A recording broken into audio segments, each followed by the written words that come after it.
Thank you for tuning in to the best parenting show on the internet, Post Daily Dose. It's the Post. It's the Post. It's the Post. The Post Daily Dose. It's the Post. It's the Post. It's the Post. The Post Daily Dose. It's the Post. It's the Post. Hey, good evening, Facebook family. Welcome to another episode of Post Daily Dose.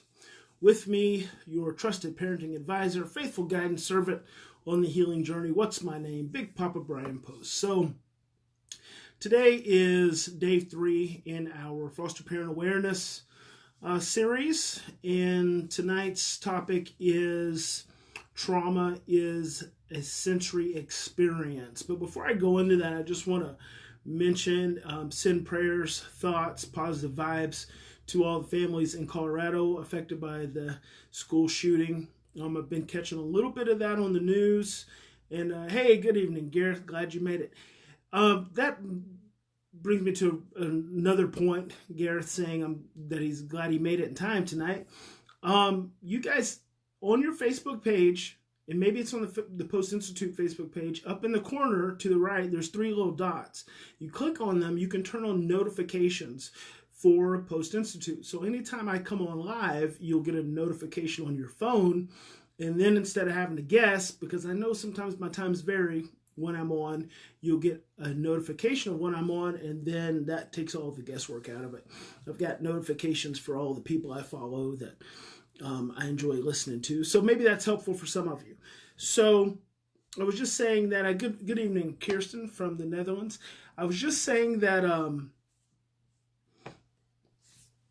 I've been following these school shootings just a little bit. I don't watch a lot of news, so this is one of the things that I find particularly interesting. Everything else today, I think that I've heard has been about Donald Trump and his finances and whatever. But this particularly, obviously is a significantly tragic event. 9 students killed. 1 student trying to protect all the other students was killed. And so there's a lot of media about these 2 young heroes that kind of helped save the day. But there hasn't been a lot yet that's come out about these two individuals. And I feel like time and time again, when these kind of tragedies happen with young people, we're going to end up hearing the same thing. These 2 people were probably the victims of being bullied. And we have yet to really step up. And I mean, let me tell you, it's kind of like tornadoes in Moore, Oklahoma, which is where I live. So 1 mile from here is Tornado Alley. Several years ago, there's a really bad tornado that destroyed a school. And thank God, I don't think any children were killed, but they didn't have tornado shelter for these kids.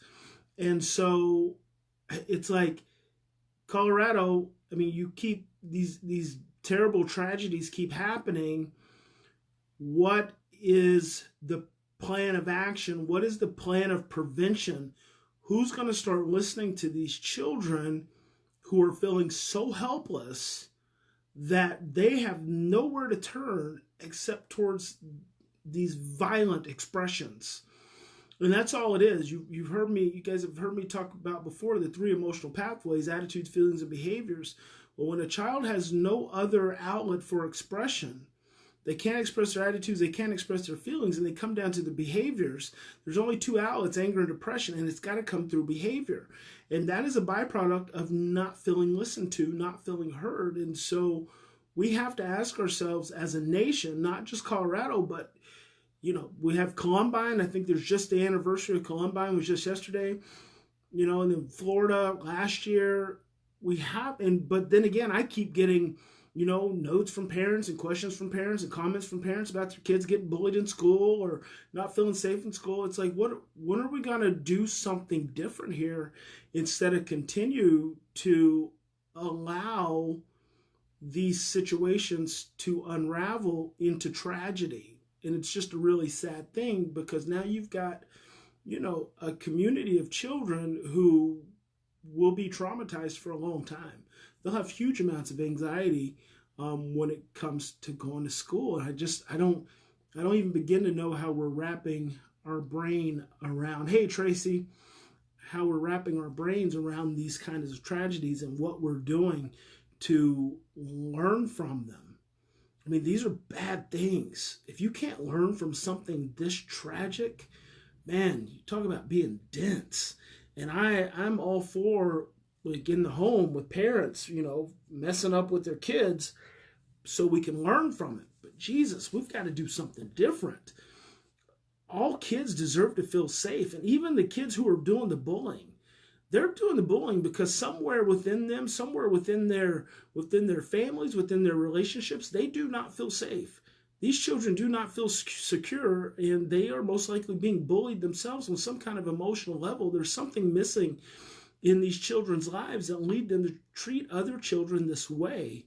And we really have to analyze, just dig deep and understand what is going on. Where are we dropping the ball in this situation? So I'm not going to say anything more about that. I may, when I find out a little bit more about what, kind of what's the circumstances with these kids. I heard something about one of them, the 16-year-old, but I couldn't confirm it when I looked it up. So I'm not going to say anything about that right now, but I will be back and we'll revisit that a little bit more. So number 3, trauma is a sensory experience. And what made me think about this was there's a lot of bad weather going on right now, and the news people interviewed a guy in here locally who was in a tornado, one of the more tornadoes, I think a few years ago.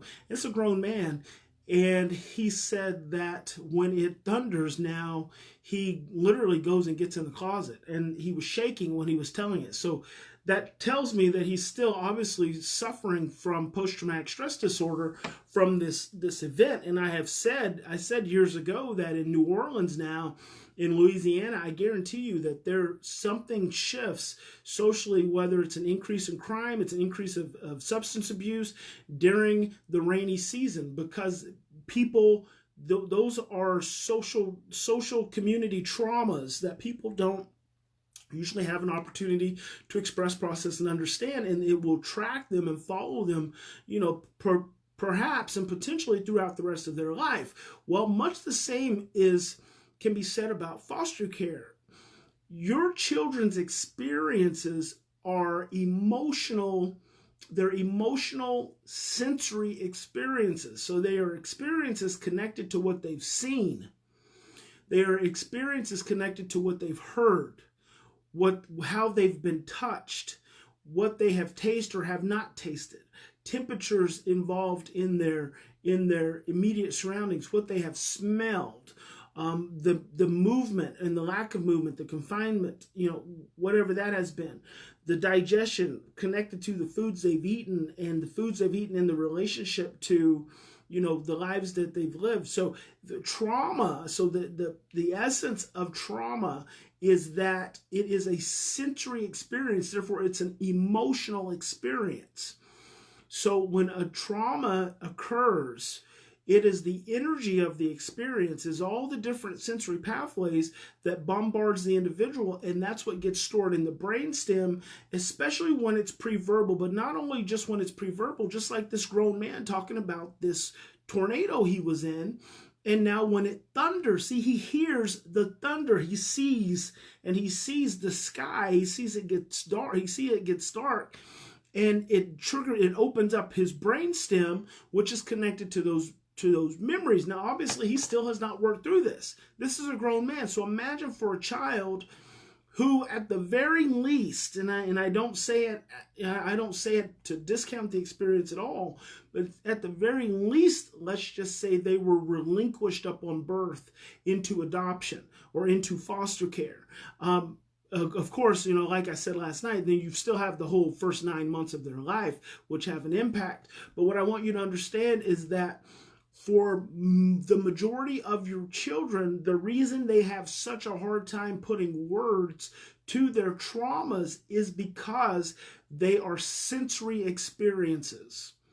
They are not just cognitive experiences. It's not like someone read something traumatic to them out of a book. These are experiences that they have lived that have impacted their whole bodies, impacted their whole systems. And so it's just so important to remember that 98% of the time, their trauma that they have gone through is unconscious. It is nonverbal. They are not aware of it. They do not have words to put to it. And so it will surface through their behavior, and they won't be able to make sense out of it. So if you try to get them to make sense out of it, 9 times out of 10, you're just going to be creating more stress and more anxiety by trying to get them to talk about something that they don't really have words. And here's the thing. The behavior is the expression of the trauma. And this really flies in the face of mainstream mental health, because mainstream mental health, as it's related to children's behavior and as it's related to parenting and as it is oftentimes related to psychology, is so oriented towards trying to reduce, suppress, or control a child's behaviors that we fail to recognize that the behavior is the expression of the trauma. So our attempts to suppress, our attempts to control, our attempts to make go away, to deny, to shift, all of those things that we're doing is working against the trauma experience. It is not until you have the ability to slow down and be present and show up in the presence of that behavior that then you have an opportunity in that moment, in that energy exchange, that vibration exchange with that child, to create a new experience for their brain to store in the presence of that trauma experience. Your ability to slow down, your ability to breathe and not get overwhelmed, and I'm talking about us as parents, our ability to breathe and not get overwhelmed in the presence of that intense vibration arising from that child's trauma experience, our ability to stay present in the face of that is what allows us to create a different vibration, a different imprint when the trauma is showing up. Because see, when the trauma is showing up, it then creates an expectation. It creates an expectation. Yes, you're right, Teresa. Control does not bring about healing or change. When the trauma is showing up, it creates an expectation for trauma. So when the trauma is showing up, the expectation for the individual who is living the traumatic experience is that the bad thing is going to happen again. See, there's no framework. Remember, stress causes confusion, distorted thinking, suppresses the short-term memory. So there's no framework for anything safe. There's no framework for anything logical, anything rational. My home does not matter anymore. My office does not matter anymore. My mother does not matter anymore. My best friend does not matter anymore in the face of the trauma, in the face of the stress, because what is anticipated is a re-experiencing of the event. You are reliving the event. So there is no cognitive rational framework that exists in that moment. So when we, as the parents, are encountering our children's behavior, which is the manifestation of their trauma, and we approach that in a negative way, in a controlling way, in a fearful way, in a stressful way, then what we actually are doing on the same continuum is reinforcing the trauma. This is why children don't get better. They only grow older.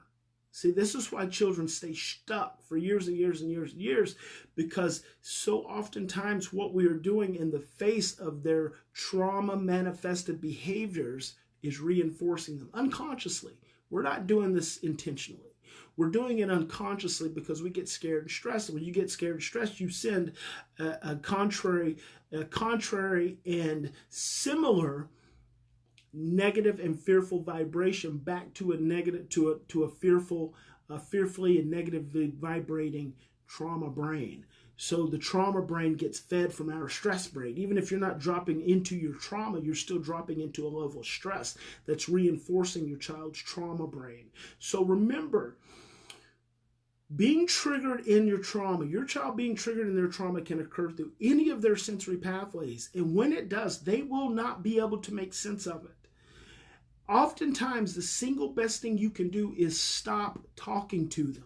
Stop using your words. Now, we say it back and forth to adults all the time. Don't tell me to calm down, because it's the last thing I'm going to do is calm down when you're telling me to calm down, right? But we're all the time trying to tell our children to calm down, when in fact, the first thing we've got to do is just take a deep breath and slow ourselves down.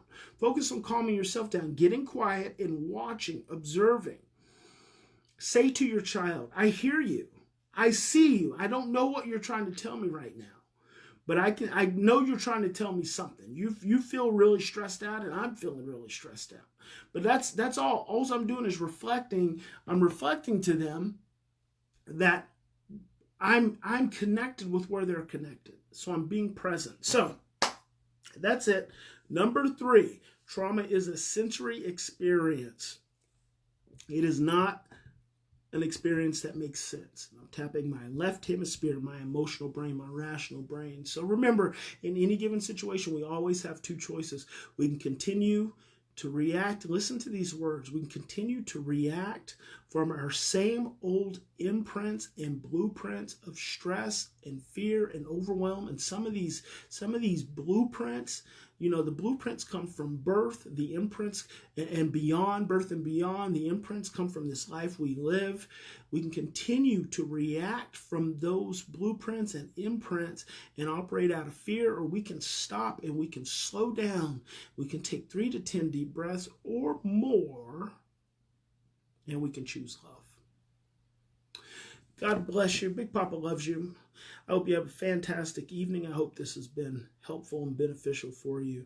And again, we send our prayers and our thoughts and our positive vibrations out to everyone in Colorado and everyone in the United States and in the world. I'm on the road tomorrow. I'm heading to Indianapolis, and then I will be driving to Anderson, Indiana. So I will for sure be seeing you guys back here tomorrow evening. Probably going to have my 2 of my favorite people, maybe even 3 of my favorite people on here with me tomorrow evening. Talk about foster care. All right. See you guys soon.